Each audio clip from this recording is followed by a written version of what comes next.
Salut! Alors aujourd'hui, il est 11h27, on est le 5 février 1970. Ouais, je vais vous expliquer plus tard pourquoi 1970, mais maintenant, on peut commencer le début de la vidéo. C'est parti. Chalut! Donc aujourd'hui, effectivement, ça sera pas une vidéo facile à faire, comme vous pouvez vous en douter. Je pense que ça sera déjà avec le titre, vous savez que c'est pas une vidéo facile à faire, mais on va parler, c'est essentiel, de ma principale phobie, on peut le dire, hein, la peur du temps qui passe. Donc ça s'appellerait la chronophobie apparemment. On pourrait parler aussi de l'anthropophobie, qui est la peur des gens en général, la peur des personnes, la peur du monde. C'est assez embêtant aussi. Mais pour l'instant, je fais tout pour essayer de combattre l'anthropophobie. J'essaye de rencontrer du monde, mais j'ai toujours de l'appréhension vis-à-vis de nouvelles personnes. Mais maintenant, effectivement, je suis très en confiance. Enfin, il y a des personnes avec qui je suis très en confiance, mais il y a encore, ça dépend des sujets, puisqu'il y a encore certaines choses que j'ose même pas dire aux personnes que je connais très bien, c'est-à-dire ma famille et tout ça. Donc voilà, ça c'était la petite parenthèse. Maintenant, on va passer à la peur du temps qui passe et la raison pour laquelle je ne suis pas en 2026. J'ai changé d'année, j'ai changé de calendrier parce que en fait, bon, il va bien falloir s'y faire. Hein, le temps avance, mais c'est ça qui me fait extrêmement peur. Et comme je vous l'avais dit, moi en fait, j'ai pas peur de vieillir. J'ai peur que toutes les autres personnes autour de moi vieillissent. C'est plutôt ça, c'est plutôt par rapport aux autres. Et le fait que les personnes nées en 1950, par exemple, ont déjà plus de 70 ans, 76, si on prend l'exemple de 1950, ça va faire 1976. Donc par exemple, mes grands-parents d'un côté qui sont déjà qui ont déjà bientôt 76 ans, effectivement. Voilà. Ouais, ils ont l'air, et encore, ils sont un peu jeunes, entre guillemets, parce qu'ils m'ont eu, enfin, ils sont devenus grands-parents à 54 et 56 ans, quelque chose comme ça. Donc 54 ans, vous allez me dire, c'est jeune pour être grands-parents. Moi, je trouve en fait que c'est pile poil l'âge idéal. Pourquoi? Parce que je disais que l'âge idéal pour être parent, c'est 27 ans. Me demandez pas pourquoi, mais je trouvais que 27 ans, c'était un âge idéal pour devenir parent. Et donc pour se marier, après ça dépend quand est-ce que tu te rends compte, si tu te sens prêt à te marier et tout ça. Tout dépend de si tu te sens prêt à te marier, à avoir des enfants. Ça sera le sujet peut-être justement de la vidéo suivante. Ça dépend de plein de choses. Moi honnêtement, vu comme je suis encore célibataire et que je me considère toujours pas comme adulte à bientôt 22 ans, je ne sais pas si je serai en couple un jour. Mais ça sera le sujet de la vidéo suivante, comme je l'ai dit. Mais tu vois, à 22 ans, j'aurai 25 ans dans 3 ans. Je suis même pas sûr que je serai en couple à 25 ans. Je sais même pas si j'aurai des enfants un jour. Et du coup, je disais que, en rigolant, mais qu'il va bien falloir que ma sœur ou mon cousin ait 4 enfants pour pouvoir adopter 2 de leurs enfants et en faire les miens en quelque sorte. Officiellement, ça ne sera pas les miens, mais je les élèverai comme mes enfants et je les considérerai comme mes enfants et mes héritiers en fait. C'est comme ça que je vois les choses. Après, administrativement, je ne sais pas comment ça se fait, ça doit être un bordel sans nom. Mais ne serait-ce que dans les faits, considérer les enfants de sa sœur ou de ses cousins comme étant ses enfants, ou ses héritiers du moins, ou les personnes à qui on veut transmettre, et surtout les personnes à qui on veut transmettre du savoir du savoir, de la passion, des choses, pas forcément des biens matériels, mais au moins du savoir, transmettre du savoir à ses enfants, c'est ça que j'aimerais bien aussi. C'est pour ça que je voulais des enfants, mais que c'est sûr que le fait de s'occuper des enfants, c'est quand même une charge énorme. Euh, pour l'instant, j'en ai pas encore parlé à ma cousine, puisque ma cousine, elle a 10 ans de plus que moi et elle est déjà maman. Enfin, entre autres, elle vient de devenir maman, donc forcément, ils sont peut-être occupés en ce moment. Mais voilà, je vais pas tout vous dire sur ma famille, mais voilà. Moi, ça me dérange pas, mais c'est que je sais pas si eux sont d'accord. Et comme je me suis encore fâché au mois de janvier à cause de la moto, j'ai pas envie de redéclencher. D'ailleurs, normalement, et prévoyez des congés, de la disponibilité, je ne sais pas quoi, mais prévoyez quelque chose parce que j'ai envie que ça se fasse la semaine du 7 au 15 mars à peu près. Entre le 7 et le 15 mars, euh, si possible, mais au mois de mars. Il faudra que ça se fasse à 90%, il faudra que ça se fasse au mois de mars. Peu importe la date précise, mais au mois de mars. Donc oui, effectivement, et de l'autre côté, comme je vous l'ai dit, ouais, je peux le dire que j'ai récemment perdu mon grand-père. Il avait 92 ans, il était beaucoup plus âgé que mamie, qui elle en avait beaucoup moins, plus de 10 ans d'écart. Ils avaient plus de 10 ans d'écart, et donc forcément, quand ils se sont mariés, ils avaient déjà beaucoup d'écart. Ouais, je sais même pas si je peux dire leur âge, mais ça, de toute façon, ça pourrait être mal perçu en plus. Surtout une jeune fille avec un mec de 15 ans, son aîné. Mais écoute, c'est comme ça, il n'y a pas eu de... Je pense qu'il n'y a pas eu d'abus, en tout cas, à ma connaissance. Ils se sont bien aimés, ils sont restés ensemble jusqu'au bout, ils sont restés mariés pendant presque 60 ans. C'est que tout s'est bien passé s'ils sont toujours restés ensemble. Bon, peu importe, de toute façon, je veux pas créer de polémique et je veux pas dévoiler des trucs sur ma famille sans leur accord, donc voilà.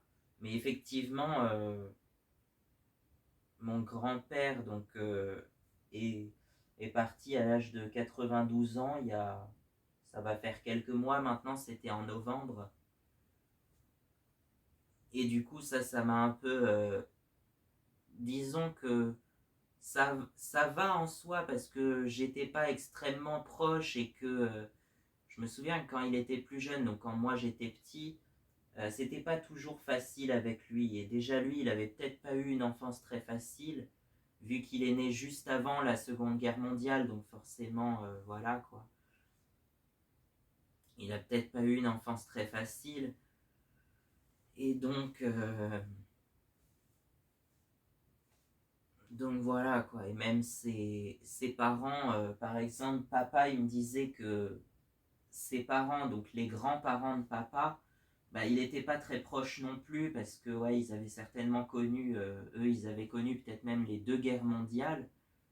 Ils sont nés juste avant la première et ils ont connu la deuxième vers la trentaine, quoi. Donc c'était pas très facile pour eux non plus, tu vois. Et c'est dans ce contexte effectivement que sont nés nos grands-parents souvent vers les années 1940 hein, pour la plupart. Je sais pas à quel âge vous regardez cette vidéo, si vous avez la vingtaine comme moi. Il est probable que vos grands-parents soient nés dans les années 1940. Après, moi, c'est vrai que du côté de papa, vu que papa, c'est le petit dernier de la famille, bah, il a des parents assez âgés, entre guillemets. Enfin, surtout un père âgé. Comme je vous l'ai dit, la grand-mère est beaucoup plus jeune, hein. Mamie, elle est beaucoup plus jeune. Donc, et on faisait beaucoup de choses avec elle et avec mon cousin quand on partait en vacances. Pour moi, c'est d'excellents souvenirs. Donc, moi, je voudrais que ça perdure, quoi. Et que même après, quand nos grands-parents seront plus là, qu'on fasse toujours des choses entre cousins et que... Parce que pour le coup, avec ce cousin-là, qui est lui-même le petit dernier de sa fratrie, il a juste un an de plus que moi, donc on a un âge assez proche, tu vois. Et ensuite, de l'autre côté, effectivement, vu que de l'autre côté, c'est plus des jeunes, enfin, ils étaient plus jeunes, disons, dans les années 60. Je ne vais pas vous dire exactement les dates, mais ils sont nés vers 1950 à peu près. Et donc, ils ont eu deux enfants dans les années 70, quoi. Ils ont eu des enfants dans les années 70. C'est là que sont nés mes parents qui sont tous les deux nés dans les années 70, donc qui ont la cinquantaine maintenant, ou presque, bientôt la cinquantaine. Donc tu vois, ça passe vite. Et c'est ça ce qui m'inquiète et qui me fait peur, c'est que ceux qui sont nés en 1975, par exemple, ils ont déjà 50 ans, bientôt 51 même. Ceux qui sont nés dans les années 70, ils ont 50 ans dans les années 2020, quoi. Et moi qui ai grandi, pour moi, la décennie la plus importante de ma vie, pour moi, c'était la décennie des années 2010 jusqu'à 2019. C'était la merveille, c'était les merveilles, c'était ouais, l'émerveillement de l'enfance, l'insouciance et tout ça. Des années 2010 jusqu'à 2019. Après, je me souviens plus de tout exactement parce que j'avais 6 ans en 2010. J'avais 6 ans, je suis né en 2004. Et donc, l'année où je commence à me rappeler de pas mal de choses, c'est 2012. Ouais, et encore, ça commence à être loin. 2012, ça va faire 14 ans désormais. Ouais, putain, 14 ans déjà. Et ça s'éloigne. Et c'est ça qui me fait peur, c'est que les dates, mais n'importe quelle date, que ce soit les années 60, les années 2010, n'importe quelle année, c'est le fait du temps, le propre du temps, c'est que n'importe quelle date s'éloigne de plus en plus d'aujourd'hui, quoi. N'importe quelle date passée, en tout cas, puisque les dates futures, elles, se rapprochent de plus en plus d'aujourd'hui. Donc voilà. Donc l'année 2012, pour moi, c'était une excellente année pour moi. 2013, peut-être aussi, je me souviens plus trop exactement. 2014, c'était une excellente année aussi. 2015, 2016, 2017, c'était peut-être la meilleure année de ma vie. J'en sais rien, mais 2017 ou 2019, je sais plus. Je me rappelle de 2019 que j'avais 15 ans, que j'étais encore l'insouciance de l'enfance, mais j'avais 15 ans. Et pour le coup, j'étais encore vraiment un gamin avec encore la voix aiguë, la voix de Castra littéralement, puisque littéralement, bon, Castra ça veut dire castré, mais entre parenthèses, c'était des jeunes chanteurs qu'on castrait, effectivement, avant la puberté, pour qu'ils gardent cette voix d'enfant, soi-disant. Voilà. C'est vrai que c'est glauque, mais ça se faisait à une époque, et je crois jusqu'au début du XXe siècle, donc c'est pas si ancien. Et il y a un castrat dont on a enregistré la voix et qui s'appelle, je crois, Alessandro Moreschi ou un nom comme ça. Alessandro Moreschi, il me semble. Allez chercher si ça vous intéresse, mais il y a le seul enregistrement de castrat qu'on connaisse. Donc voilà. Donc tout ça pour dire que oui, les enfants, souvent, ils ont une voix aiguë avant l'adolescence, avant la puberté. En fait, on dit que c'est les hormones, la mue de la voix. Enfin, c'est les hormones qui provoquent la mue de la voix, donc certainement la testostérone et tout ça. Je sais plus exactement, mais moi j'avais appris qu'il y avait la testostérone chez les garçons et la progestérone chez les filles, je crois. Et les filles, elles changent aussi un peu de voix, mais c'est plus discret, quoi. Et c'est pour ça que les filles, en général, ont une voix plus aiguë à l'âge adulte que les garçons, qui, eux, deviennent barytons, enfin, avec une voix plus grave. Enfin, on admet souvent, en fait, des classes de voix dans le chant pour ceux qui chantent. Euh, Chez les garçons, en fait, on va avoir les basses, les barytons et les ténors. Donc les ténors sont un peu plus aigus, les basses sont plus graves et les barytons entre deux. Et chez les filles, on va avoir alto, mezzo et soprano. Donc pareil, les altos sont plus graves et les sopranos sont les plus aigus. Et je crois qu'il y a même les contre-sopranos qui, elles, chantent vraiment le plus aigu qui existe, quoi. Voilà. Et on dit que les enfants sont tous sopranos, par exemple. Moi, c'est ce que j'avais entendu. Peut-être pas tous, mais en majorité, c'est possible. Ouais. Donc voilà. Mais après, soprano, ça se dit surtout pour les filles. Et j'avais vu récemment, justement, que le chanteur soprano, justement, oui, c'est un garçon, de son vrai nom, Saïd Mroumbaba. Voilà, si vous voulez savoir son vrai nom. Euh, Mais c'est pas important. En fait, il paraît que quand il était encore enfant, et ben, il chantait déjà, il chantait. Et on lui disait, tu as la voix d'un soprano ou un truc comme ça, tu as la voix d'une soprano. Et du coup, c'est resté et il a gardé ce nom-là pendant toute sa carrière. Voilà. Parce qu'il avait une voix très aiguë, certainement, quand il était enfant. C'est normal, les enfants ont souvent une voix très aiguë. Et donc, je chantais déjà à l'époque. J'ai des enregistrements de 2018, 2019. Alors, attention au carnage, sinon vous passez de quelques secondes. Mais de toute façon, c'est prévu que je sorte. C'est prévu que je sorte. Je sais pas encore si je sors les chansons entières ou juste des extraits. Mais de mes premiers enregistrements qui remontent à 2017, je crois, pour les plus anciens, jusqu'à aujourd'hui, j'ai jamais cessé de faire des vidéos. La seule différence, c'est que c'est seulement à partir de 2022 que j'ai décidé de les publier. En fait, j'ai attendu d'avoir 18 ans.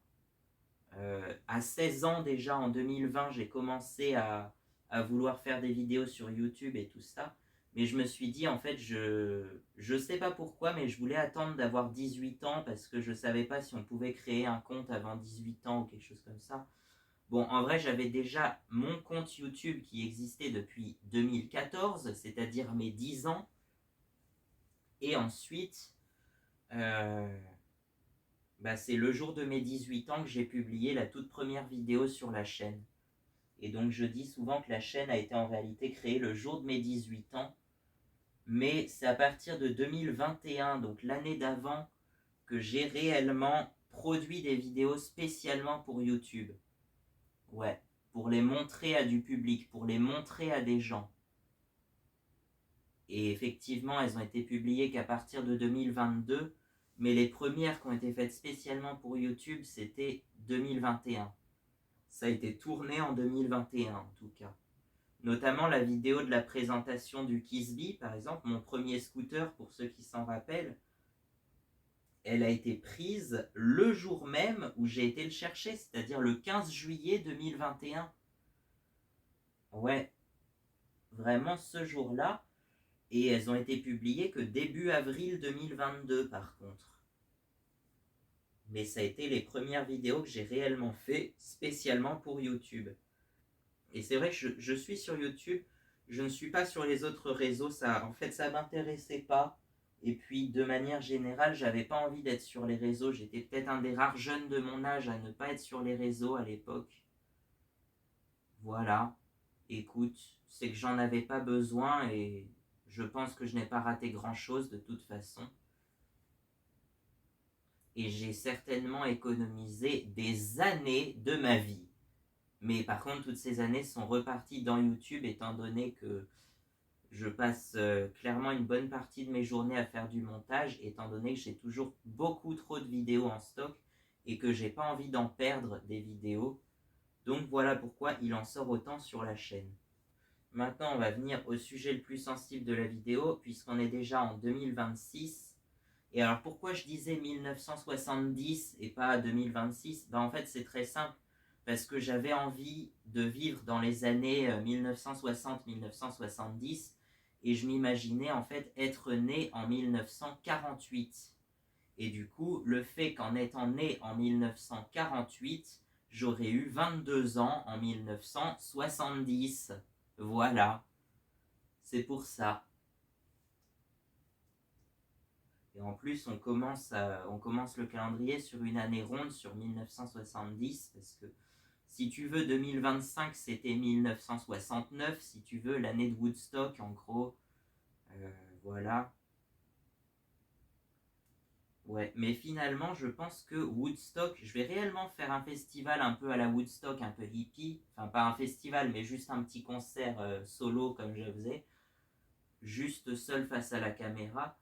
Et je l'avais appelé Woodstock 2026. Ça aura certainement lieu le 21 juin 2026 ou autour du 21 juin pour la fête de la musique. Parce que pour moi, en fait, j'ai continué, en fait, à un moment, je me posais la question si j'arrêtais de faire des concerts, mais vu que j'ai pris la décision de réenregistrer certaines de mes chansons avec des instruments, vu que moi-même je ne sais pas vraiment jouer de la musique, des instruments de musique, mais je sais chanter et je sais composer de la musique. Oui, ça paraît bizarre, mais j'ai ce que je veux en tête et il me faudra juste des musiciens pour reproduire ce que je veux. Et ça, bah, pour l'instant, on s'est pas encore rencontrés, mais, euh, mais il faudrait que déjà, il m'avait dit il faudrait écrire les partitions, mais ça, je sais pas du tout écrire les partitions. Et je me suis dit, ok, mais comment ça marche, étant donné que mes chansons, je les imagine en plusieurs pistes. Le plus souvent, allez, si on imagine 5 pistes par chanson, il y en a certaines, il n'y en aura que 2, je pense. D'autres chansons, il y aura 6, 7, je pense jusqu'à 8 pistes maximum. Parce que j'ai pas envie de mettre plus que 8 pistes. Je sais que dans les années 60, par exemple, on enregistrait en 8 pistes. Des fois même simplement 4 pistes. Enfin, en tout cas, pour reprendre l'exemple des Beatles, c'est vrai, je ne suis pas les Beatles, mais je suis fan des Beatles. Ils enregistraient en 4 pistes à Abbey Road, mais il y avait quelques chansons qu'ils ont enregistrées au studio Trident parce que il était en 8 pistes alors que Abbey Road ne proposait que des 4 pistes ou des trucs comme ça. Je sais plus si c'est ça l'histoire, mais je crois qu'il y a un truc comme ça. C'est la chanson Hey Jude, je crois qu'elle a été enregistrée au studio Trident alors que toutes les autres étaient enregistrées à Abbey Road, à Londres. Enfin, Trident c'est aussi à Londres, mais Abbey Road, c'est devant le fameux passage piéton qui apparaît sur la couverture de l'album du même nom, justement, sorti en 1969. Je pense que vous connaissez un peu si vous êtes un peu dans le monde de la musique. Mais oui, moi je m'intéresse à plein de choses. Récemment, je me suis trouvé un intérêt pour la vannerie, pour l'osier. Donc c'est ça. Ça, c'est moi qui l'ai fait hein, il y a quelques jours, le 29 janvier précisément. Si je peux vous donner la date, c'était le jeudi 29 janvier, voilà, donc jeudi dernier en fait, littéralement, jeudi dernier, on parle, et donc je me disais, en fait, quand on était déjà en 2025, même avant en fait, tout ce qui avait, allé en 2024, tout ce qui avait après 2025 me faisait extrêmement peur. En 2025, tout ce qui avait après 2026 me faisait extrêmement peur. Et en gros, tout ce qui est futur me fait de plus en plus peur et le Graal, enfin plutôt l'anti-Graal, le pompon, le truc qui me fait le plus peur de surtout, c'est les années 2030. Honnêtement, vu comment on est parti en cacahuète en ce moment, je ne sais pas à quoi ressemblera les années 2030 et je veux pas savoir, je veux juste comme je le dis, en fait, ça va dans des proportions très graves, hein, dans des sujets très graves, mais que les années 2030, soit je meurs au cours de la décennie, soit j'essaye de me cacher et de m'enfuir à un endroit sûr, quoi. Et je ne sais pas quel endroit sûr je trouverai, donc honnêtement, je ne sais pas si je survivrai aux années 2030. Prenez bien en compte cette phrase déjà, je ne sais pas si je survivrai aux années 2030, jusqu'à 2039 si tu veux. Ou alors, peut-être que j'y survivrai, mais non sans séquelles, comme je dis.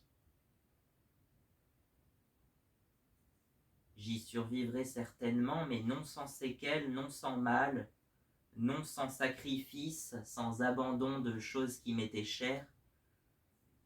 Et puis surtout, effectivement, hein, les années 2030, si on prend, allez, 2039 par exemple, comme exemple, bah, mais des êtres chers, hein, comme mes grands-parents, vont atteindre l'âge de 90 ans en 2039 par là. Mes parents, ils vont avoir bientôt 60 ans, même plus de 60 ans, ouais. Et j'aurai certainement toujours pas d'enfant à qui transmettre. Et donc ça me fait extrêmement peur. Et du coup, depuis que ma cousine est devenue maman, et ben, je, j'ai envie de transmettre à cet héritier, même s'il a que 2 mois, enfin il a non, un peu plus que 2 mois maintenant, il va avoir bientôt 6 mois, mais j'ai envie de transmettre à l'héritier de la famille, même s'il a que quelques mois. Donc, et sinon, si j'y arrive vraiment pas, je disais que je transmettrais mon héritage à mon cousin le plus proche, comme je vous l'ai dit, qui a 1 an de plus que moi à peu près. Je disais même que si je meurs accidentellement, c'est à lui que reviendra tout l'héritage, ou du moins tous les biens matériels. L'argent peut-être pas, ça sera divisé équitablement, mais les biens matériels reviendront à mon cousin, ou par la suite aux enfants de ce cousin, parce qu'il se peut que dans une dizaine d'années, il fonde aussi une famille, hein, comme sa sœur, effectivement. Donc, voilà quoi. Donc oui, on en revient à parler à des sujets très graves, mais il faut bien y penser. Et moi, je me dis, enfin, il y en a beaucoup qui disent ça, que d'un côté, la plupart des gens vivent au moins 80 ans, mais qu'en même temps, tu sais pas quand tu vas mourir, et donc du coup, eh ben, on a tendance à profiter de chaque instant parce qu'on ne sait pas, on n'en sait rien, on n'en sait jamais. Et du coup, moi je dis qu'il vaut mieux profiter de chaque instant et arrêter de gâcher sa vie. Mais c'est vrai qu'en ce moment, j'ai l'impression d'être au point mort et de pas trop savoir quoi faire. J'ai l'impression d'avoir déjà tout exploré autour de chez moi, parce que moi, j'avais envie de voyager et tout ça. Non, on va pas encore parler du projet Van Life. Pour l'instant, c'est en pause, étant donné que je me sens déjà persécuté en moto. Enfin, non, moins qu'à une époque quand même. Mais alors, imaginez en Van Life, ça serait encore pire. Tout le monde le dit que c'est plus ça et que c'est vraiment devenu difficile de trouver des spots. Donc, je sais pas si c'est un bon plan que je me lance dans la van life. Je vais toujours angoisser de ne pas pouvoir trouver où dormir. Et je resterai soit ici, soit chez mes grands-parents. Donc, ça n'a pas d'intérêt que je me lance dans la van life. Puisque je n'aurai pas d'endroit où me mettre sécurisément, quoi. Sûrement, quoi. Ensuite, il y a eu l'idée de créer le ranch de Mayamaha, comme je vous l'ai dit, un club de passionnés de sports motorisés, des motos, des quads, des motoneiges, des buggy, même certaines voitures un peu anciennes ou un peu simples, comme j'aime bien, les 106, les 2 chevaux, tout ça, ça m'intéresse un peu. La mécanique en général, et c'est pour ça que justement, enfin, on va pas en parler, mais m'angoisse énormément, à tel point que limite je m'oppose avec violence, hein, je fustige les voitures électriques, quoi, on peut le dire. Et s'il vous plaît, ne mettez pas de commentaires sur les voitures électriques, je ne veux pas en entendre parler, je supprimerai de toute façon parce que je suis désolé, mais je n'en veux toujours pas, et j'ai de plus en plus la haine, étant donné que je me sens de plus en plus persécuté, donc j'ai tendance à persécuter l'autre partie forcément. Donc voilà. Oh, ça, je veux pas prendre des dimensions politiques, je veux rester neutre politiquement, ou alors du parti justicier, c'est-à-dire justice pour tout le monde et pas forcément égalité, mais oui, on dit la devise de la France, c'est liberté, égalité, fraternité.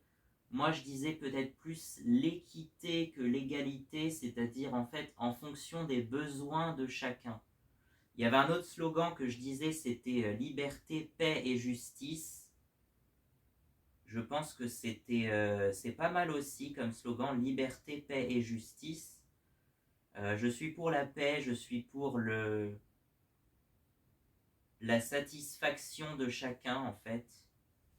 Je suis pour tout ça, pour tout ce qui me semble décent, qui me semble évident, qui me semble être du bon sens. Voilà, c'est le seul message politique que je peux faire pour tout ce qui me semble être simplement du bon sens. Après, pour des choses un peu plus personnelles, disons que je suis très traditionnaliste et très attaché aux traditions et au terroir. mais en même temps, je suis de certains côtés assez progressiste et par exemple, un truc que j'ai jamais compris, c'est que les religions ou les gens profondément religieux sont souvent très homophobes, voire même homocides si ce mot existe. Et donc ça, c'est quelque chose que je ne supporte pas. Non pas que je me considère comme gay moi-même, mais je soutiens les LGBT en général parce que je sais que leur vie est pas très facile, pas toujours très facile. Alors dans un pays comme la France, ça va, c'est même bien reconnu, mais encore même, je crois que... Alors, il y a plusieurs dates qui sont évoquées, soit 1791 ou 1982, mais je crois que c'était qu'avant 1982, c'était considéré comme, entre guillemets, une maladie d'être homosexuel, quoi. Ce qui est quand même assez grave, quoi. Et encore aujourd'hui, les gens profondément religieux sont également profondément homophobes, ce que je ne comprends toujours pas, alors que c'est pas forcément... il y en a qui disent que c'est contre nature. En vrai, non, ça a été observé dans la nature, je crois. Chez des animaux, ça a été observé. C'est peut-être pas ce qu'il y a de plus courant, mais ça a été observé chez des animaux. Après, c'est vrai que d'un autre côté, sans vouloir faire polémique, j'aime bien les familles traditionnelles, mais je ne suis pas contre les familles avec double papa ou double maman, par exemple. Je suis abonné, je ne sais pas si vous connaissez, je suis abonné à une chaîne, enfin du coup c'est deux chaînes parce que chacun a sa chaîne. Carly's Cooking, Carly's Cooking, c'est une chaîne québécoise de cuisine et de life hacks un peu sur la cuisine en général, sur la nourriture. Et il est en couple avec Isaac, qui est d'origine allemande. Enfin, il est né en Allemagne, il a vécu à Paris et aujourd'hui ils vivent tous les deux au Canada. Et ils ont...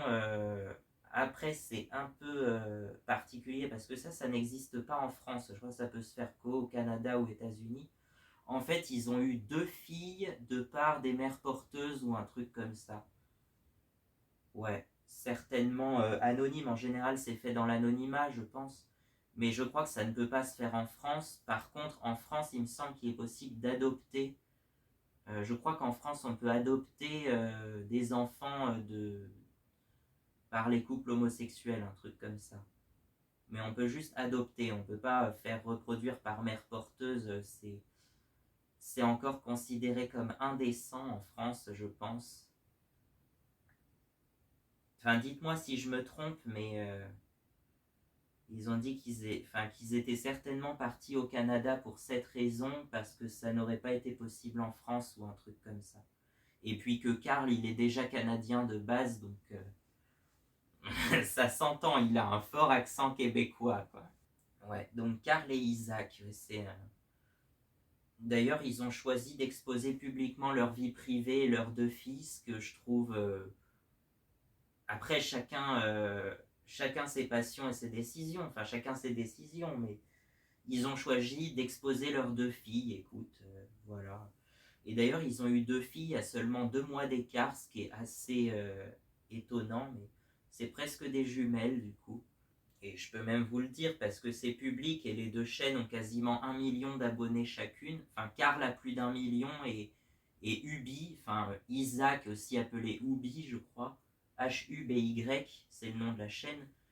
Il a 900 000 abonnés, je crois, quelque chose comme ça.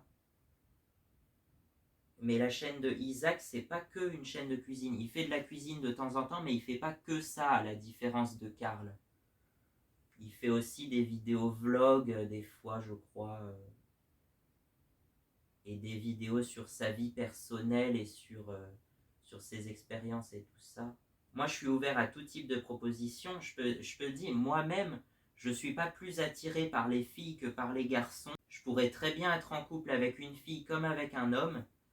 Euh, je n'en sais rien. Je n'en sais rien à l'avance. Si je pourrais être en couple soit avec une fille, soit avec un garçon, je n'en sais rien à l'avance. Je ne sais pas si je serai en couple. Et ce que je recherchais jusqu'à présent, peut-être même encore aujourd'hui, c'était surtout des relations amicales. Et bah là, on va faire le lien avec la vidéo suivante, certainement, que au niveau des relations amicales, j'étais plus souvent avec des garçons Et je me souviens même qu'au collège, il y avait un garçon que j'avais connu à l'école primaire, on était dans la même classe en primaire, mais il disait arrêtez de me tenir la main, je ne suis pas gay, ou un truc comme ça. Je ne dirais pas qui c'est de peur de faire polémique, mais enfin ça le dérangeait qu'on soit tout le temps ensemble parce que les gens allaient penser qu'on était gay, quoi, qu'on était en couple entre deux garçons, quoi. Donc bon. Après, moi je dis chacun son opinion, hein. C'est juste que du moment que ça ne tourne pas à la violence et au meurtre, ça, pour moi, c'est juste d'avoir des opinions. C'est pas spécialement grave en soi. Ce qui est grave, c'est que ça tourne à la violence, que ça tourne aux blessures, aux meurtres de personnes homosexuelles. Ça, c'est très grave. Les insultes aussi, de manière, c'est à éviter. Mais si c'est juste une opinion de genre, moi, je ne suis pas d'accord, je, personnellement, si c'est subjectif, si c'est juste personnellement, ça ne me plaît pas, qu'est-ce qui peut l'en empêcher? Je veux pas prendre la défense, je veux pas faire polémique, mais pour moi, ça fait partie de la liberté d'expression, quoi. Ça fait partie de la liberté d'expression. Ce que je ne veux pas, c'est que ça tourne à la violence, par contre. Et c'est ça qu'il faut bannir, par contre. Et donc, effectivement, j'ai plus souvent été avec des garçons, mais de façon amicale, d'une amitié d'enfance. Et j'avais envie, justement, de retrouver des relations amicales et retrouver justement un copain d'enfance que j'avais connu à l'école primaire qui aurait pas mal de points communs avec moi, mais dont on ne s'est pas parlé pendant plusieurs années parce que après le collège, on a dû rester ensemble jusqu'en troisième peut-être parce qu'on était dans le même collège. C'était surtout des élèves que j'avais connus à l'école primaire. Et donc, je les ai retrouvés au collège. Je me suis fait d'autres amis au collège, et notamment des filles, alors qu'à l'école primaire, j'avais surtout des garçons comme amis. Et au collège, j'ai eu quelques filles, enfin 2 filles, je crois. Je ne dirai pas les prénoms parce que j'ai pas envie de les dévoiler. Je ne sais pas si elles sont d'accord. Mais on peut dire que j'ai eu des relations amicales avec 2 filles et tout en gardant mes relations amicales avec des garçons. Voilà, du moment que ça reste amical, il n'y a pas de problème. Et puis, de toute façon, comme je dis, je me considérais toujours pas comme adulte à bientôt 22 ans, donc comment veux-tu que j'ai envie de fonder une famille alors que je me considère encore comme gamin et que je ne saurais pas gérer des gamins, justement. Hein, parce que c'est du boulot et ça prend beaucoup de temps, hein, de gérer des enfants, de s'occuper de ces enfants, de les emmener à l'école, leur faire à manger, leur faire tout limite parce que en fait je pense qu'il y a plusieurs périodes, mais disons de la naissance jusqu'à 5 ans c'est la période entre guillemets infantile où là ils se débrouillent pas encore eux-mêmes donc faut tout leur faire. Et après, entre 5 et 10 ans, tu as la période où ça commence. Entre 10 et 15 ans, bon, enfin même jusqu'à 12 ans. Jusqu'à 12 ans, c'est peut-être une période un peu de transition. C'est la période vraiment enfant telle qu'on la connaît. Pour moi, les enfants en général, c'est des enfants de 10 ans, souvent. Et après, tu as la période d'adolescence qui peut être compliquée pour certains aussi avec ce que disent les gens, les fameuses crises d'adolescence et tout ça. Donc peut-être que des fois ça commencerait à partir de 12 ans, pour d'autres ça commence qu'à partir de 15 ans. Voilà. Jusqu'à à peu près 18 ou 20 ans. Et à 18 ou 20 ans, on atteint l'âge adulte. Et quand les enfants ont 18 à 20 ans, et ben les parents ont presque 50 ans des fois. Et donc c'est aux parents de commencer à se reposer et à penser à eux-mêmes après avoir pendant 20 ans s'occupé des enfants. Et c'est vrai que j'ai du mal un peu avec ce point de vue-là parce que j'ai toujours vu du point de vue d'être enfant de mes parents. Mais c'est vrai que quand j'aurai des enfants, le point de vue ne sera pas du tout le même, quoi. Et je verrai mes parents comme les grands-parents de mes enfants, du coup. Et le fait de voir ses parents comme des grands-parents, c'est sûr que ça vieillit tout de suite. même s'ils passent seulement de 56 à 57 ans, par exemple, et ben ça vieillit tout de suite, quoi. Parce que c'est ça, je pense, la moyenne d'âge des grands-parents, c'est autour de 57 ans, je crois qu'ils deviennent grands-parents. Et allez, 60 ans si tu veux, parce que 30, 60, ça facilite les calculs un peu de faire 30 et 60, mais souvent, bah, ça dépend des générations. Aujourd'hui, les gens font plus des enfants après 30 ans, pour la plupart, c'est autour de 30 ans, voire après 30 ans. Alors que pendant longtemps, c'était plutôt entre 20 et 30 ans. Pendant beaucoup, c'était même limite proche des 20 ans des fois. Ensuite, des années 70 jusqu'à 2010, c'était souvent autour de 25 à 30 ans, autour des 27 ans, comme je disais. 27 ans, pour moi, c'était l'âge idéal pour avoir des enfants. Donc, admettons 27 ans, par exemple. Imaginez ce que vous voulez imaginer, et puis... de toute façon, la famille que je fonderai, elle viendra comme elle viendra. Je disais que dans l'idéal, j'aurais une fille en 2031 et un garçon en 2034, mais ça se fera certainement pas comme ça. Ça peut être 2 filles, ça peut être 2 garçons, ça peut être 3 filles et 2 garçons, ça peut être...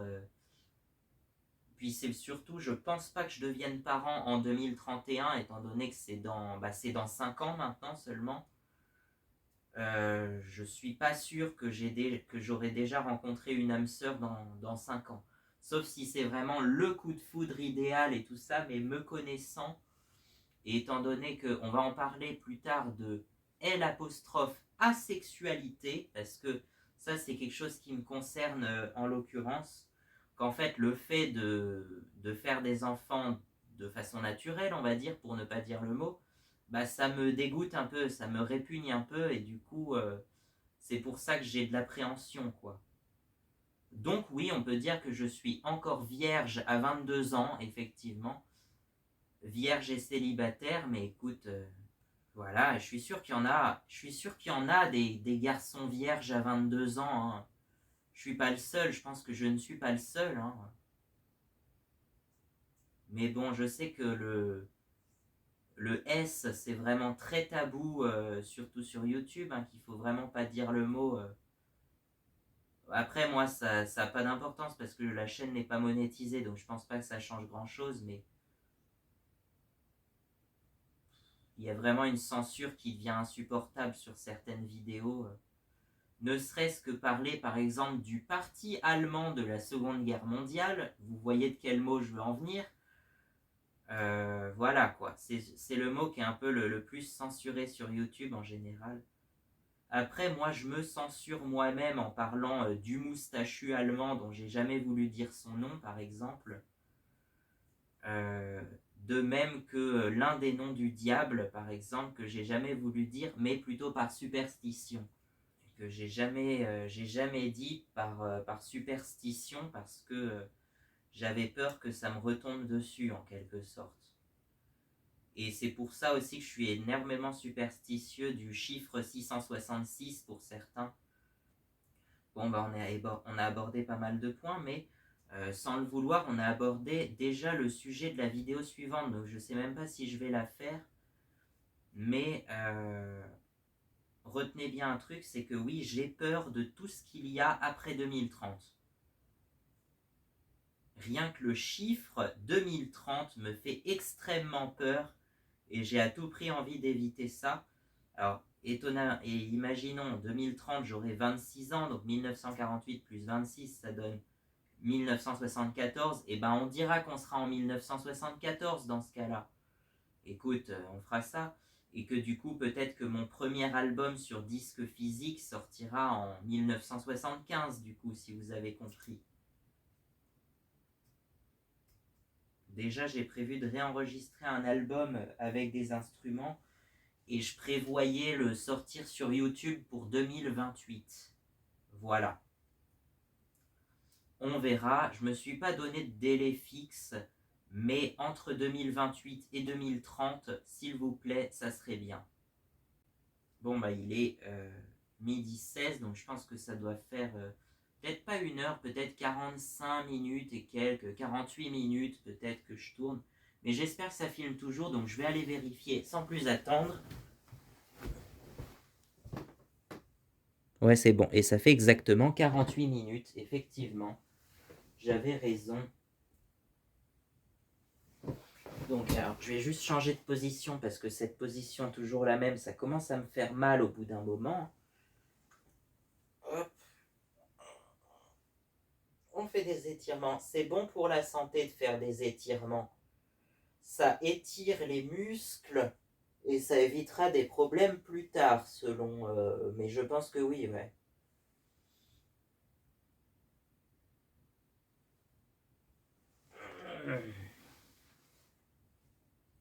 Et donc c'est pour ça que en gros, je n'ai pas de projet après 2030.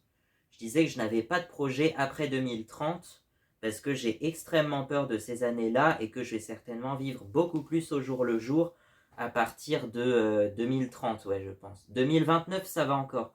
2029, on est encore dans les années 20, donc les années 20, ça va encore et ça me fait pas encore trop peur, même si j'ai quand même des appréhensions, des a priori et des phobies un peu.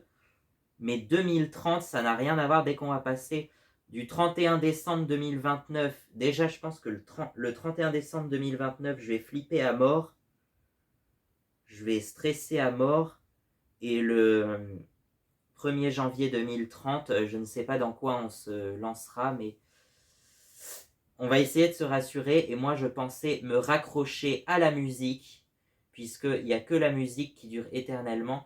De toutes les... Certes, ça fait que depuis les années fin du 19e siècle qu'on enregistre de la musique, mais ça fait depuis des siècles, des millénaires qu'on joue de la musique.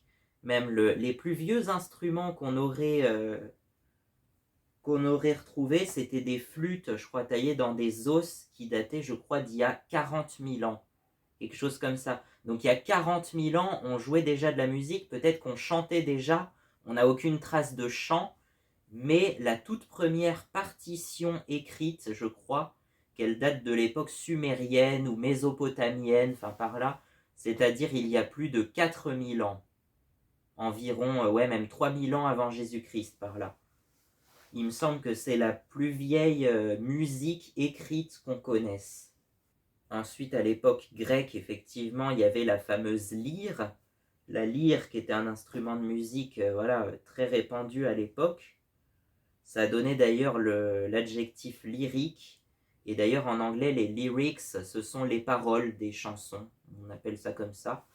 Mais la poésie lyrique, en fait, on parle par la suite de poésie lyrique. C'est de la poésie en chanson, en fait, certainement. Et puis, tout au long du Moyen-Âge, il y a eu aussi des musiques. Alors, on pense souvent aux musiques religieuses, mais il y avait peut-être des musiques profanes, comme on dit, au Moyen-Âge, enfin des musiques laïques. Moi j'aime bien dire laïque, mais nous on avait appris le terme musique profane au collège. On avait appris musique profane, mais je pense qu'on peut dire aussi des musiques laïques, hein, c'est un peu la même chose. Des musiques qui ne sont pas religieuses, qui n'ont rien à voir avec les textes religieux et qui relatent simplement la vie des gens de l'époque. Notamment à partir de la Renaissance. Je crois que c'est à partir de la Renaissance qu'on va avoir les troubadours. Et donc les troubadours, en fait, ça vient de l'occitan trovador, mais prononcé troubadou, et qui veut dire celui qui trouve, mais au sens de celui qui trouve la mélodie, qui crée la chanson, en fait. Donc c'est des véritables compositeurs, les troubadours, par définition. Et effectivement, ils se baladaient de ville en ville pour distraire, bon, souvent les personnes un peu riches, un peu nobles, en général. Le roi en particulier, mais de manière générale les personnes plutôt nobles, je pense. Donc ça représentait un très petit pourcentage de la population, quoi. Mais voilà, on a les troubadours, on a des chansons hein, qui commencent à être écrites à l'époque et qui aujourd'hui connaissent un succès en tant que comptines, alors qu'à l'origine c'était pas du tout, mais alors pas du tout, des chansons pour les enfants. Il y a quand même des sous-entendus, des fois un petit peu olé olé dans ces comptines. Ou même des chansons limite un peu violentes comme Jean Petit qui danse, Jean Petit qui danse. À l'origine, c'est effectivement une chanson occitane qui s'appelle Joan Petit que danso, Joan Petit que danso. Joan Petit qui danso, donc littéralement, oui, Jean Petit qui danse, ça parle d'une révolte paysanne qui a fini par la condamnation de Jean Petit au supplice de la roue. Et donc je vous laisse chercher ce que c'est que le supplice de la roue, et ça donnera un tout autre sens aux paroles de avec son doigt, doigt, doigt, avec son bras, bras, bras, avec ses pieds, pieds, pieds, avec sa tête, tête, tête. Ça donnera un tout autre sens aux paroles, vous allez voir, hein. Jean Petit qui danse. C'est bien, maintenant je vais l'avoir dans la tête en plus, cette chanson, mais bon. Mais tout ça pour dire que oui, beaucoup de chansons de renaissance de ce qu'on appelait après les temps modernes, c'est-à-dire de 1492 à 1789 à peu près, c'est ce qu'on appelle les temps modernes. Il va y avoir beaucoup de chansons de cette époque-là qu'on utilise aujourd'hui comme des comptines, alors qu'en vrai, c'est pas du tout des chansons pour les enfants, quoi. C'était des chants populaires de l'époque, certes, mais pas pour les enfants, quoi. Alors peut-être qu'on les chantait peut-être déjà à des enfants à l'époque, mais c'était des chansons plutôt pour les parents, pour cacher des messages souvent à l'époque. Hein. Fallait pas trop critiquer le roi et tout ça. Donc on mettait des messages cachés pour critiquer un peu la royauté ou les nobles. Par exemple, le loup, le renard et le lièvre, c'est aussi une chanson occitane d'ailleurs. Ai vis lo lob, lo reinar la lebre, ai vis lo lob, lo reinar dansar. Ça parlerait en fait du roi, de l'église et des impôts en général en fait. Et il critiquait tout ça en fait dans la chanson. Il critique le fait que l'État et l'Église leur prend toutes les richesses des paysans et ne leur laisse pas grand-chose. Ça me rappelle d'ailleurs une période qui existe toujours aujourd'hui, mais on ne va pas en parler sous peine de polémique. Mais oui, aujourd'hui la France est toujours l'un des pays les plus taxés du monde. Donc voilà quoi. Hein, qu'est-ce que tu veux que je vous dise? Donc les chansons traditionnelles, il va y avoir pas mal de chansons, par exemple il pleut, bergère, qui est écrite au moment de la Révolution vers 1789. Eh bien, la bergère, ce serait, selon les sources, Marie-Antoinette en personne, et l'orage en question, c'est l'arrivée des révolutionnaires, quoi. Voilà, c'est une chanson qui vise à mettre la reine à l'abri. Sauf que, malheureusement, la reine, elle sera capturée et...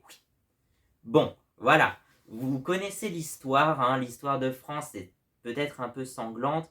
Ça se reflète un peu dans notre hymne national d'ailleurs, hein, parce que si on épluche bien les paroles de la Marseillaise, c'est un peu sanglant aussi quand même, hein, mais bon. Parce qu'à la fin, il dit quand même que le sang impur coulera jusque dans les sillons. Donc, voilà quoi. Qu'est-ce que vous voulez que je vous dise encore une fois, hein? Mais écoute, c'est l'histoire. Après, il y a eu les deux guerres mondiales, la guerre de 1870, il y a eu les événements de mai 68 aussi, enfin, il y a eu plein de choses. Plus récemment, on citera peut-être les événements de Charlie Hebdo et tout ça, entre autres, mais oui, il y a toujours eu de la violence, partout. Mais le, le principal, c'est justement de l'éviter. On n'aura certainement jamais la paix dans le monde, hein, mais c'est possible d'essayer de raisonner, même si vous avez quelques conflits, essayez de discuter calmement et de les régler un peu calmement des fois ça peut s'arranger. Et comme je le dis souvent, faut bien être pour la paix, mais faut pas se laisser marcher dessus. Ouais. Interprétez ça comme vous voulez, mais moi je dis faut être pour la paix, faut être pacifiste, mais faut pas se laisser marcher dessus. Faut se faire respecter quand même. Faut se faire respecter. Donc voilà, sur ces belles paroles, eh ben, ça va faire quasiment 1 heure que je tourne et il va être bientôt l'heure de manger. Et donc je me disais effectivement que j'allais me réfugier dans la musique. Alors oui, si on fait un petit tour de l'histoire de la musique, on s'était arrêté à la Révolution, mais parallèlement avec les comptines de la veille de la Révolution, on avait quoi? On avait les musiques d'opéra, les musiques classiques, les musiques baroques, tout ça. On va avoir Jean-Baptiste Lully, Wolfgang Amadeus Mozart, par exemple. Tous les musiciens que vous connaissez sûrement, et peut-être Johann Pachelbel, par exemple, si ça vous dit quelque chose. Ça vous dit rien? Bon, c'est lui qui a composé cette musique.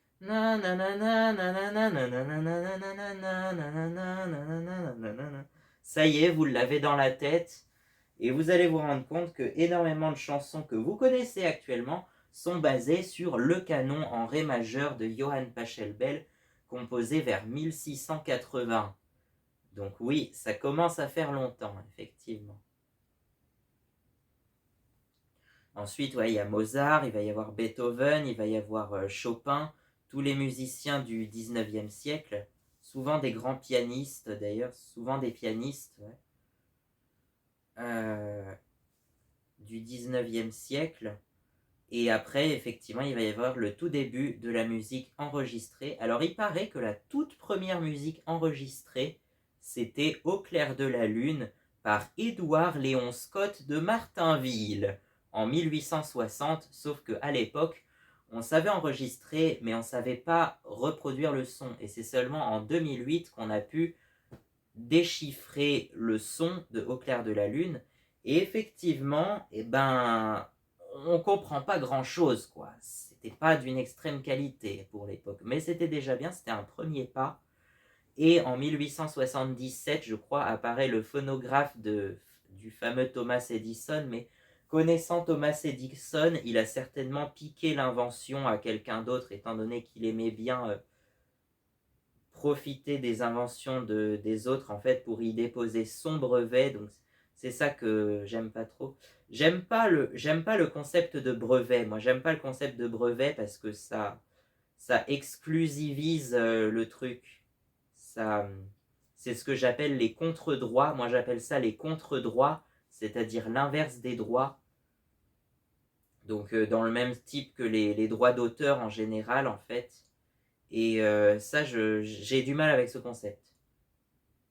Pour la musique, je veux bien que les auteurs de musique soient reversés, enfin soient récompensés quand même, ils soient payés pour leur musique quand même, c'est normal, mais je veux pas que ça empêche les citoyens lambda de se servir de leur musique, quoi.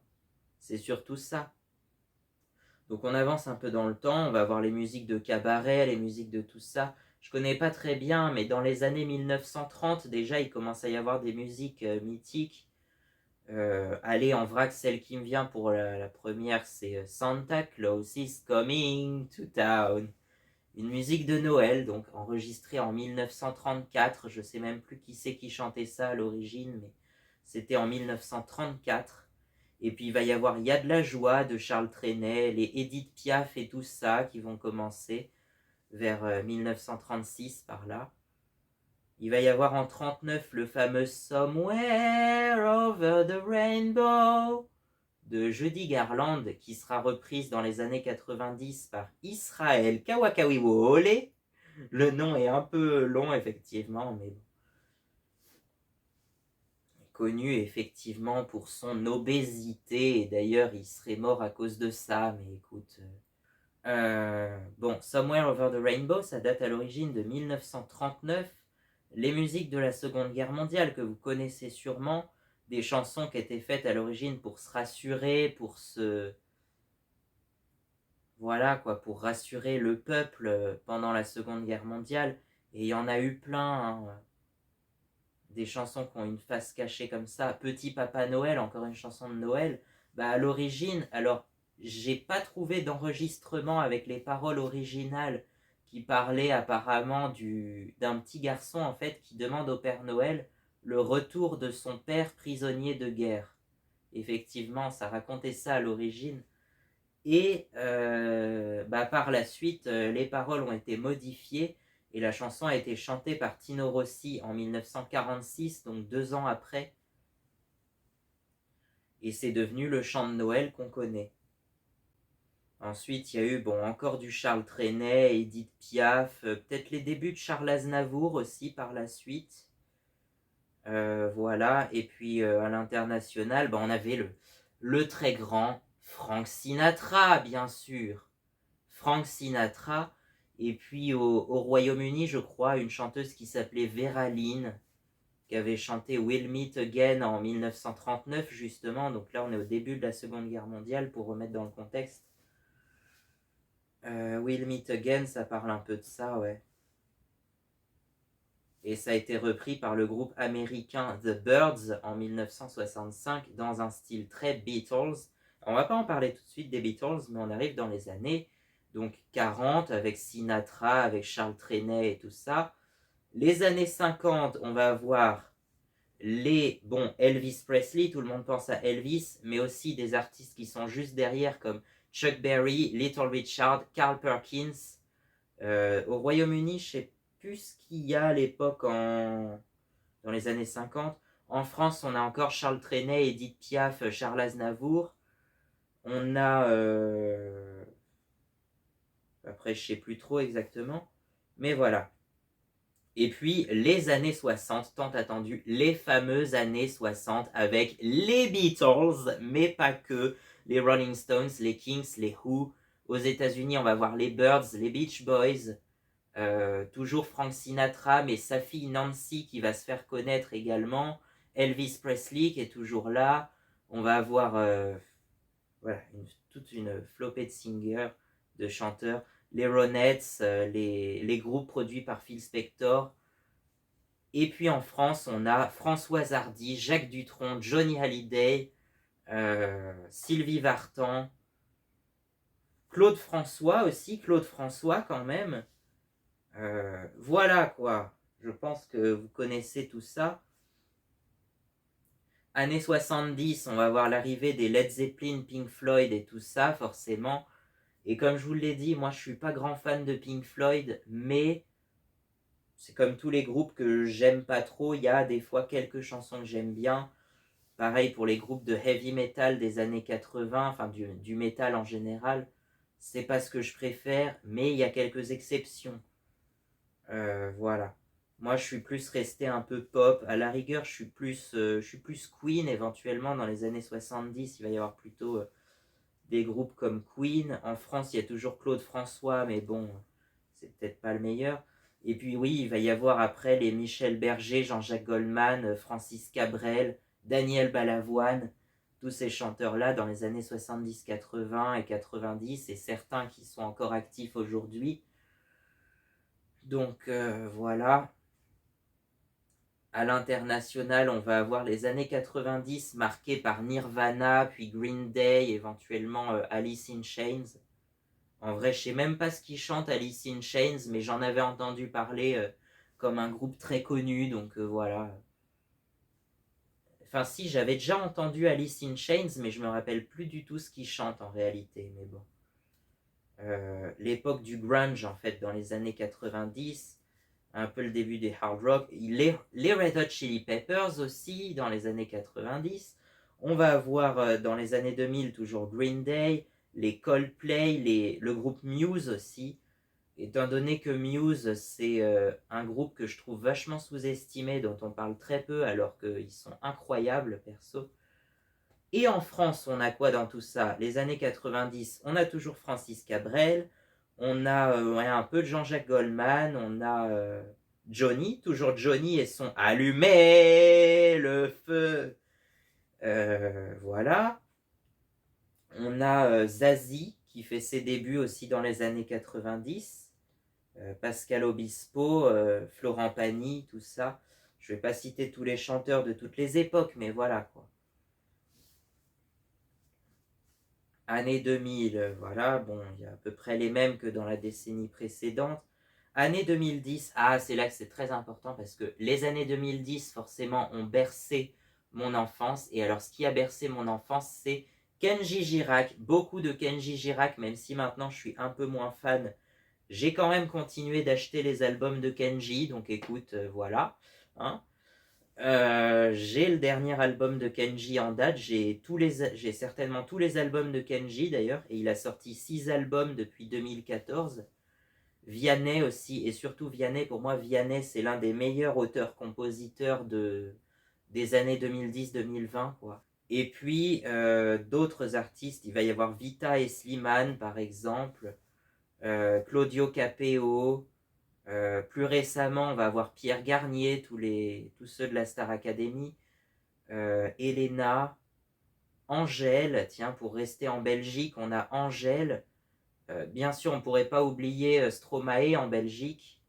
D'ailleurs, un autre artiste belge, mais là c'est plus les années 50, 60 et un peu 70, Jacques Brel, bien sûr, en Belgique, c'est peut-être le plus grand compositeur belge.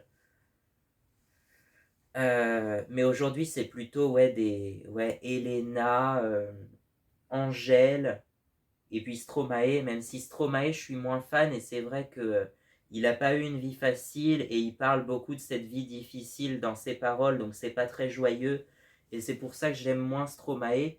N'empêche que ça ne m'a pas empêché de m'ambiancer à l'époque sur le outé, papa outé, papa outé, alors que ça parle d'un sujet très grave, quoi.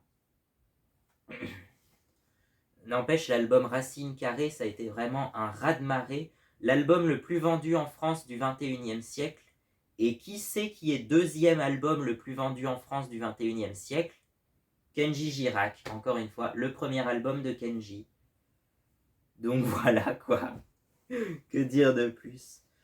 Qu'est-ce qu'il y avait d'autre dans les artistes que j'écoutais? Un petit groupe que j'écoutais beaucoup, enfin le premier album, ils ont sorti 2 albums en fait. Le groupe Arcadian, et notamment la chanson Fais comme chez toi. Je vous laisse rechercher la chanson Fais comme chez toi du groupe Arcadian qui était sorti en 2017. Et ben j'adore cette chanson et je l'adore toujours. Et je me l'étais appropriée à l'époque où je commençais à écrire des chansons. Et probablement que les années 2030 seront marquées par moi. Alors j'ai pas la prétention de vouloir devenir célèbre. Je veux pas devenir célèbre, faire des stades entiers et tout ça. Moi, je veux juste me faire un peu reconnaître, et je disais que si ça se vend 5000 exemplaires, c'est déjà bien, ça serait déjà très bien, parce que je voudrais pas être mondialement célèbre. Euh, je veux pas que la célébrité prenne le dessus, et je veux pas qu'on m'identifie comme chanteur, même si j'aime bien la musique, mais c'est pas mon métier premier. Mais moi, je voulais faire de la musique de manière artisanale et autonome et autodidacte en quelque sorte. Donc ouais, c'est à peu près tout ça que je voudrais faire. Mais au moins faire un album avec des vrais instruments. Euh, déjà enregistré le double album de 24 chansons qui parle effectivement de ma Yamaha, c'est-à-dire les motos, les quads, les motoneiges. Mais au moins ça serait l'album, j'ai envie, ne serait-ce que pour moi-même, l'enregistrer avec des instruments. Et je sais très bien ce que je veux, je vois très bien, par exemple sur une piste qui s'appelle I Love Snowmobiles, je vois bien 5 pistes. La piste de voix, forcément, la piste de guitare, la piste de basse, la piste de batterie et la piste de piano qui servirait de base à tout ça, parce que à l'origine je voulais une intro au piano, mais juste une intro qui par la suite bascule vers le rock, un peu limite hard rock, mais pas trop hard non plus. Et finalement, je me suis dit, si on conserve cette ligne de piano pendant toute la chanson, elle va marquer le rythme en faisant...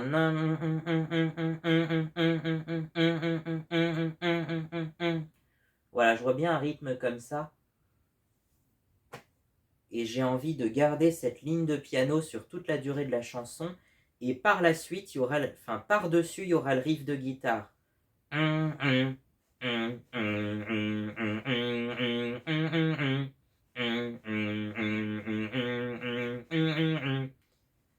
Et la ligne de basse, alors honnêtement, je sais pas trop à quoi ça ressemblerait, mais quelque chose comme...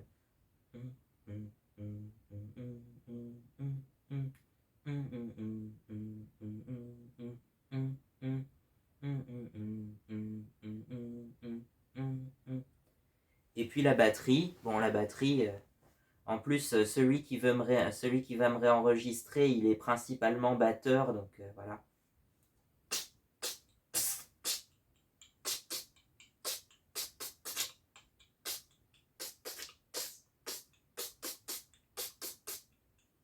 Bon, je ne sais pas exactement ce que ça va donner, mais je pense qu'il faut déjà composer d'abord la ligne de piano qui va servir de base à toute la chanson, et ensuite les autres pistes par-dessus.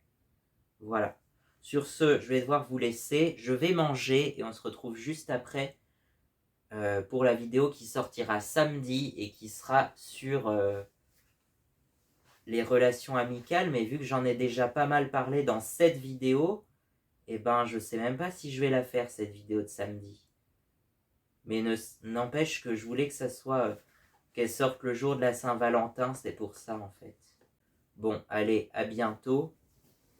Ah oui, puis bien sûr, dans les années 90, il y avait aussi Blur, Oasis ou encore Weezer que j'ai oublié. C'est sûr que je préfère ça à du Nirvana ou Alice in Chains, mais bon, voilà quoi. Si Nirvana, j'aime bien quand même le fameux Smells Like Teen Spirits pour son riff iconique, mais sinon... Et forcément, j'ai parlé de tout sauf d'un sujet essentiel, j'ai pas évoqué ma peur de la technologie, des avancées technologiques, mais justement, ça me fait tellement peur que je vais pas trop en parler, et que je dirais juste que j'avais envie que...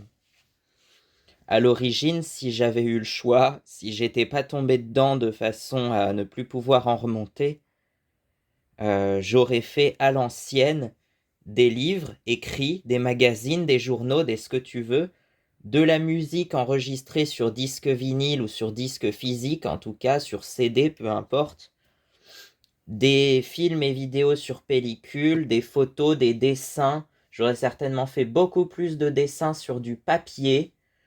Euh, Parce que actuellement j'en ai fait quelques dessins, mais c'est clairement pas ce que je fais le plus. J'aurais fait moins de vidéos, mais certainement beaucoup plus de dessins et beaucoup plus de textes peut-être. Même si en vrai j'ai du mal à écrire, mais... Enfin maintenant j'ai du mal à écrire, mais pourtant j'ai une créativité sans limite. J'ai énormément de... Enfin ça dépend des fois, mais des fois j'ai beaucoup d'inspiration et donc... Et j'ai beaucoup d'idées surtout. Mais c'est vrai que toute cette course à la technologie, ça peut être bien pour certains trucs, notamment les progrès de la médecine, ça j'y crois bien. Les progrès de la médecine, c'est bien. Mais par contre, notamment pour l'automobile, faudrait qu'on retourne à l'ancien temps, clairement, hein. Ou qu'on mélange les époques, qu'on prenne le meilleur de chaque époque, comme je dis. Il faut qu'on prenne le meilleur de chaque époque. Et puis ensuite, pour ce qui est de la vie quotidienne, vivre comme avant la révolution industrielle, ça me va. Si je m'y réhabitue, ça devrait le faire. Moi, je sais pas si c'est mon but, mais en tout cas, une idée, ça serait de vivre comme avant la révolution industrielle, de façon artisanale, de façon très simple. Voilà. Puis même avant la révolution industrielle, il y avait déjà des manufactures, hein, l'ancêtre des usines. Il y avait déjà des entreprises, certainement, ça devait peut-être pas fonctionner pareil, mais voilà quoi. Mais c'est vrai que le gros de la société moderne provient d'après la révolution industrielle en fait. Et c'est ça qui fait un petit peu peur. Honnêtement, là actuellement, je pense on est partagé, en fait, on est divisé entre, bon, l'écrasante la majorité de la population qui est complètement prise dans la société industrielle et au-delà la société de consommation surtout, et ceux qui veulent s'extirper de la société, ceux qui veulent vivre simple comme avant. Il n'y en a pas beaucoup parce qu'il n'y en a pas beaucoup qui réussissent à s'extirper de la société. Après, comme je dis, il y a des degrés divers. Il y a ceux qui, comme moi, qui consomment, mais qui consomment vraiment que ce qu'ils ont besoin, ou qui essayent de faire l'effort, en tout cas, du moins. Et puis après, il y en a ceux qui ont réussi à sortir de la société et qui vraiment vivent très simplement. Il y en a quelques-uns, mais c'est vraiment très difficile de vivre comme ça. Enfin, pour moi, en tout cas. Il y en a qui ont franchi le pas, il y en a qui ont réussi.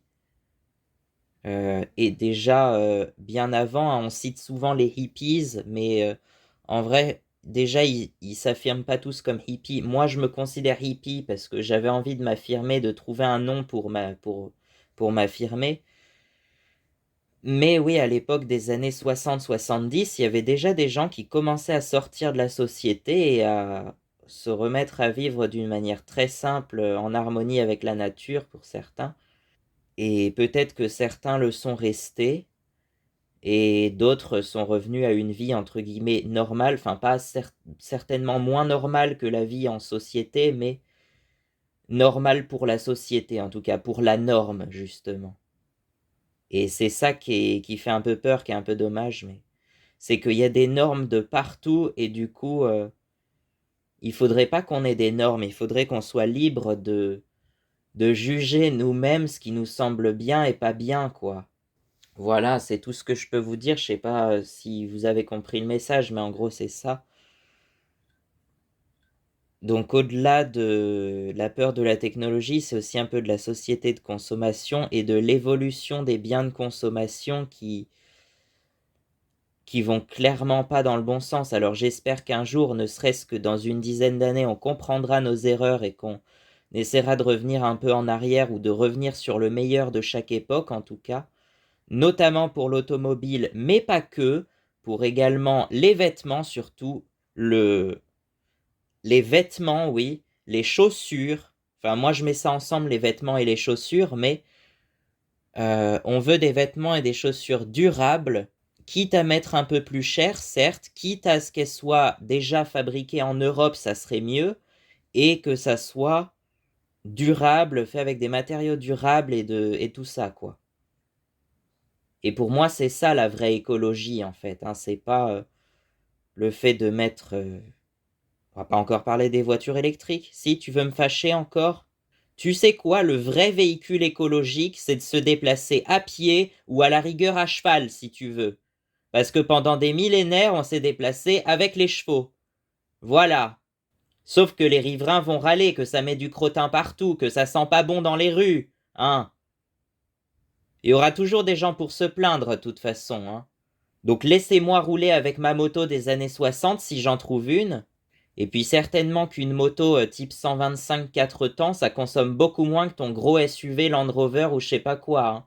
C'était tout ce que je voulais vous dire.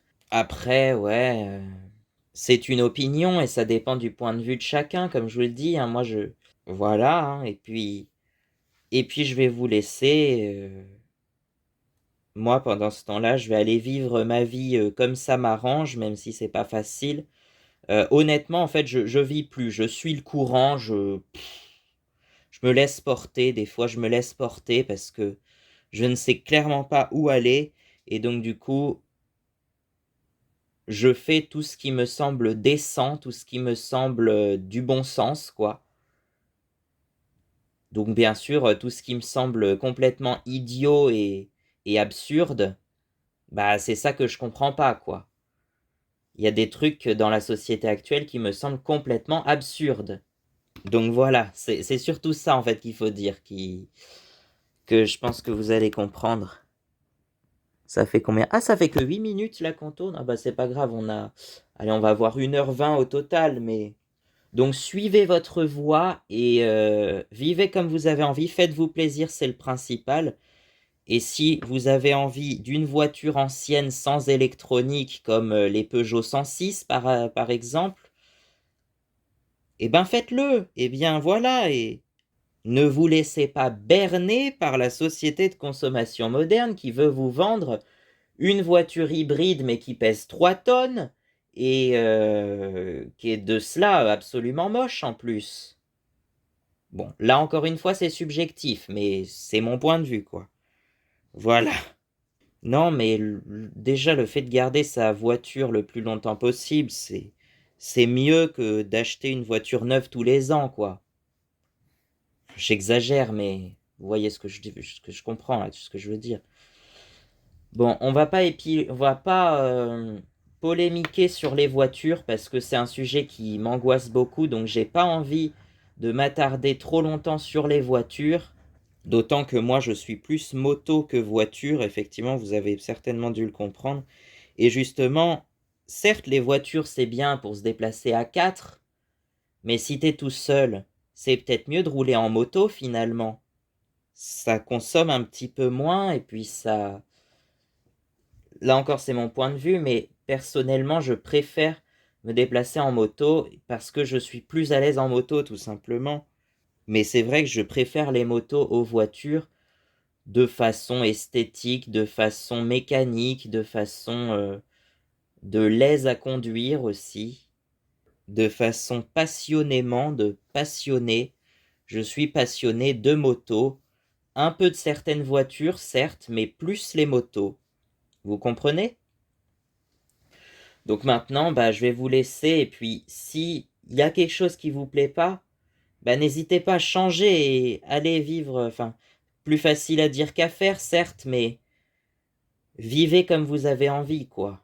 C'était tout. Allez, on se retrouve à bientôt pour la vidéo suivante qui va traiter donc de l'amitié, les couples et voilà. Typiquement pour la Saint-Valentin parce que honnêtement,